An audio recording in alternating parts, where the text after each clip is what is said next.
اللہ تبارک و تعالی نے اسلام کو جب کامیابیاں اور کامرانیاں عطا کیں اور نبی پاک صلی اللہ تعالی علیہ وسلم کے دین کو اللہ نے غلبہ عطا کیا تو 9 ذی الحج میں حج فرض کیا گیا۔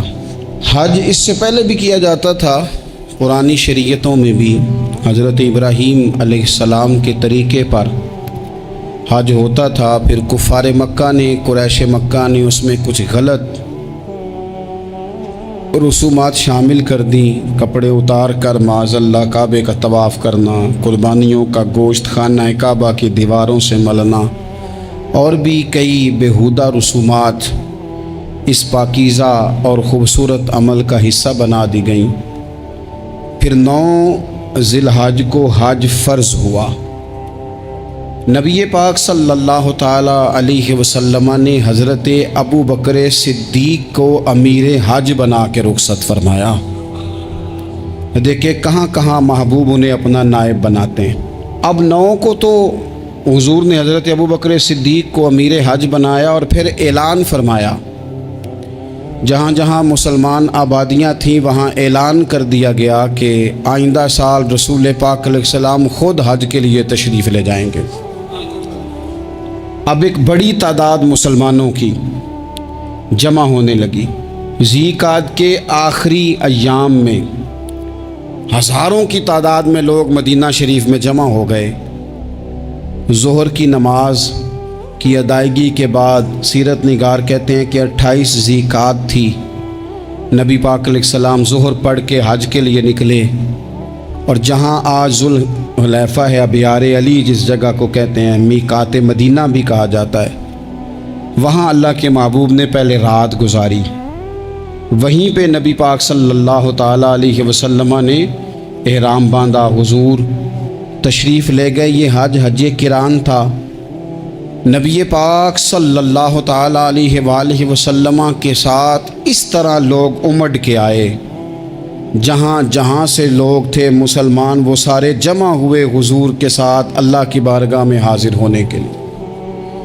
1,40,000 صحابہ، یہ ایک ہی دفعہ صحابہ کا اتنا بڑا مجمع جمع ہوا ہے، ایک ہی دفعہ۔ اور حضور علیہ السلام کی خواہش تھی کہ یہ سارے لوگ وہاں پہنچیں۔ محبوب کریم علیہ السلام 4 ذی الحج کو حضور علیہ السلام نے طواف کیا، صفا مروہ کیا، احرام نہیں کھولا، قربانیاں ساتھ تھیں، چونکہ یہ حج قران تھا۔ اللہ کے رسول صلی اللہ تعالی علیہ وآلہ وسلم نے پھر 8 ذی الحج کو ظہر کی نماز جا کے منا کے میدان میں ادا کی۔ 9 ذی الحج کو مسجد نمرہ کے پاس کوہ صبیر پر جب سورج کی کرنیں چمکیں، قربان جائیں کیا نظارہ ہوگا۔ لبیک لبیک کی صدا آ رہی ہے، دے کون رہے ہیں؟ مدینے والے محبوب صلی اللہ علیہ وسلم۔ حضور اس لشکر حسن کو لے کر، اس نور بھرے قافلے کو لے کے، یہ کون ہیں جو حضور کے ساتھ سارے نکلے ہیں؟ یہ کون ہیں سارے؟ یہ وہ فیروز بخت سعادت مند لوگ ہیں کہ ان میں سے جس نے ایک دفعہ بھی ایمان کی حالت میں حضور کو دیکھا اور پھر خاتمہ بالخیر بالایمان کے ساتھ دنیا سے رخصت ہوئے، یہ وہ لوگ ہیں کہ ولی اگر 60 سال بھی سارا دن روزہ رکھے، ساری رات نفل پڑھے، ہر برائی سے بچے، لیکن پھر بھی کسی صحابی کے قدموں کی خاک تک کو نہیں پہنچ سکتا۔ اور صحابی زیارت سے بنتا ہے، ولی عبادت سے بنتے ہیں۔ نبی پاک صلی اللہ تعالی علیہ وسلم کے وہ سارے صحابہ کون ہیں؟ الصحابہ النجوم، یہ حضور کی چاروں جانب یہ چمک رہے ہیں، انہیں خود میرے نبی پاک نے ستارے فرمایا ہے۔ ایک سمت علی، ایک سمت عمر، صدیق ادھر، عثمان ادھر۔ ان جگمگ جگمگ تاروں میں بھلا مہتاب کا عالم کیا ہوگا؟ اور ہر کوئی فدا ہے بن دیکھے تو پھر دیدار کا عالم کیا ہوگا؟